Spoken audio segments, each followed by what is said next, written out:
from his formative years. After Jupiter's cycle comes Saturn, and it was during this time in his life when he really became a great negotiator and litigator. Also, the sixth house is concerned with litigations and sort of the lawyers. And Krishna became a litigator and a negotiator as a result of Saturn, who occupied his sixth house. After Saturn comes Mercury.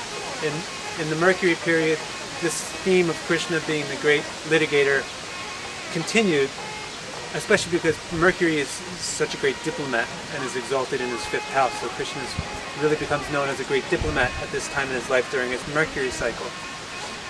After the Mercury cycle comes Ketu. It was during this time when negotiations began to break down and Krishna began to have failure in his negotiations.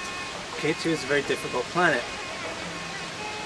So a war became inevitable. Krishna was trying to negotiate between the two camps of his cousins, the Pandavas and the Kauravas. These were Krishna's cousins, whom he became very close friends with, especially with Arjuna. During this whole time of the Mercury cycle and the Ketu cycle, Krishna's negotiations were to try to avoid a fratricidal war between the two groups of his cousins. But during the Ketu cycle of his life, these negotiations broke down, and it became evident that war was inevitable. At the very beginning of Krishna's Venus cycle, Venus always comes after Ketu. At the very beginning of Krishna's Venus cycle is when the actual war took place. You could actually say that this is what Krishna is most famous for. There's a lot of pictures of Krishna doing the rasa dance and dancing with gopis, but everybody knows Bhagavad-Gita. Everybody knows that Krishna is the speaker of Bhagavad-Gita. And it was at this point in his life when Krishna spoke Bhagavad-Gita at the very beginning of this war between his two cousins. Why did Krishna become so famous during his Venus cycle, right at the beginning of his Venus cycle? Number one, because Venus is the lord of his first house. Number two, because Venus is the planet in what's called a Raja Yoga, a combination for kingliness, a combination to become famous and powerful. And Krishna's Raja Yoga, as we described in episode 2 of our series, is extremely strong. It's elevated through all the different divisional vargas. So Krishna achieved the greatest fame in his life at the very beginning of his Venus cycle, when he spoke Bhagavad-Gita.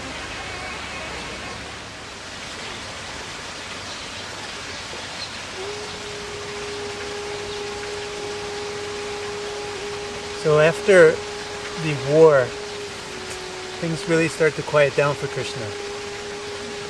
Mainly it's due to the influence of Saturn conjoining Krishna's Venus, that the rest of his Venus cycle was characterized as a sort of a slow, somber, deep thing.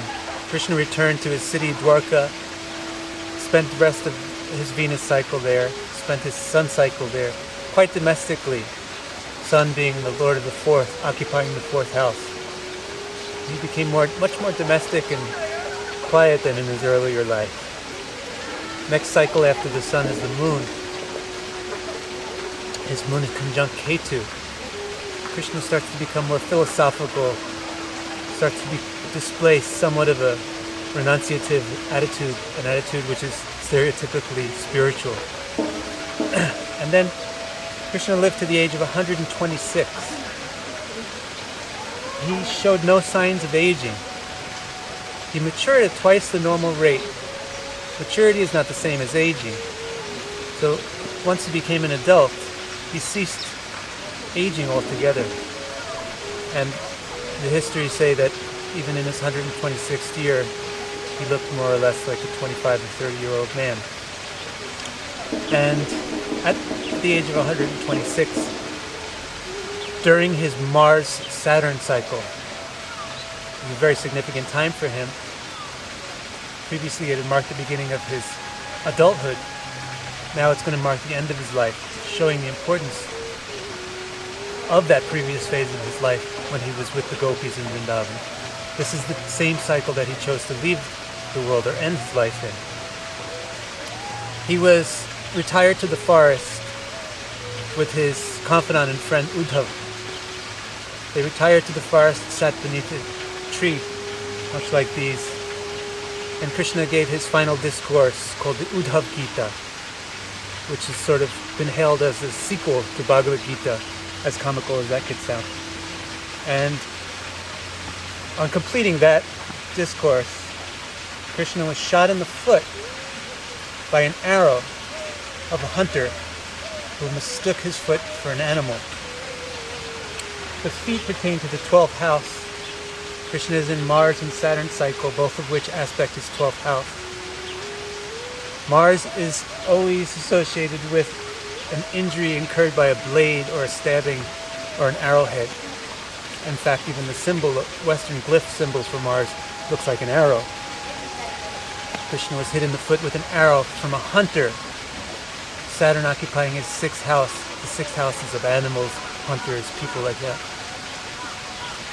So, being shot in the foot by an arrow doesn't kill you, but Krishna decided that this was the time to finish up his display of his pastimes on Earth. And on that pretext, he ended his life here. Interesting things happened immediately after Krishna's death. Having been shot in the foot by a hunter, Krishna decided to enter the river so that there would be no corpse left behind. Of course, Krishna's body, as we described in the previous episode, is not different from his self.